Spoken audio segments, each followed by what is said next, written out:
Hi viewers, welcome to మనపిసి.com. ఈరోజు క్లాస్లో మనం ఏదైనా ఫోల్డర్స్ని కానీ లేదా అప్లికేషన్స్ని కానీ ఫైల్స్ని కానీ షార్ట్కట్ కీస్ ద్వారా ఎలా ఓపెన్ చేయాలనేది చూద్దాం.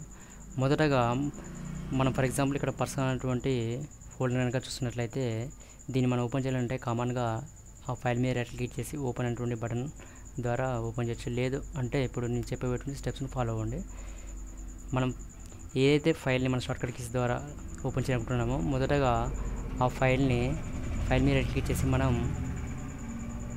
క్రియేట్ షార్ట్కట్ అనేటువంటి ఆప్షన్ మీద క్లిక్ చేయాల్సి ఉంటుంది. సో ఇప్పుడు మొదటగా మనకు ఆ ఫోల్డర్ అనేది షార్ట్కట్ తయారైంది. సో ఇప్పుడు దీన్ని షార్ట్కట్ కీస్ ద్వారా ఓపెన్ చేయాలంటే ఆ ఫైల్ మీద మనం రైట్ క్లిక్ చేసి ప్రాపర్టీస్, ఇక్కడ షార్ట్కట్ కీ అని ఉంది, ఇక్కడ మనం షార్ట్కట్ కీని ఎంచుకోవాల్సి ఉంటుంది. ఫర్ ఎగ్జాంపుల్ నేను ఇక్కడ Ctrl+Alt+P అనేటువంటి కీని ప్రెస్ చేస్తున్నాను. అప్లై మీద క్లిక్ చేస్తున్నాను. ఓకే.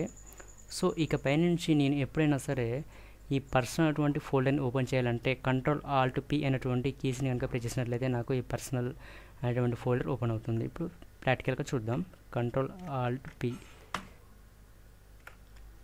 ఇక్కడ చూసారు కదా ఫ్రెండ్స్, ఇప్పుడు మనకి ఇక్కడ డెస్క్టాప్ అయినటువంటి పర్సనల్ అటువంటి ఫోల్డర్ ఓపెన్ అయింది. అదేవిధంగా మనం ఫైల్సే కావచ్చు, అదేవిధంగా అప్లికేషన్స్ కావచ్చు, వీటికైనా సరే మనం ఈ విధంగా షార్ట్కట్ కీస్ని సెట్ చేసుకోవచ్చు. అలా షార్ట్కట్ కీస్ని సెట్ చేసుకోవాలంటే మొదటగా మనం దాన్ని షార్ట్కట్ ఫైల్ని క్రియేట్ చేసుకోవాల్సి ఉంటుంది. ఈ విధంగా right click, create shortcut.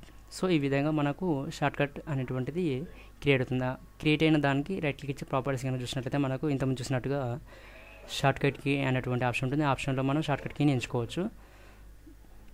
So మన ఇక్కడ డెస్క్టాప్ మీద కాకుండా ఎక్కడైనా సరే ఏ లొకేషన్లో ఉన్నటువంటి వాటినైనా సరే మనం సెట్ చేసుకోవడానికి అవకాశం ఉంటుంది. Thank you for watching this video. Video కనుక మీకు నచ్చినట్లయితే లైక్ కొట్టి కామెంట్ చేసి మీ ఫ్రెండ్స్తో షేర్ చేసుకోగలరు.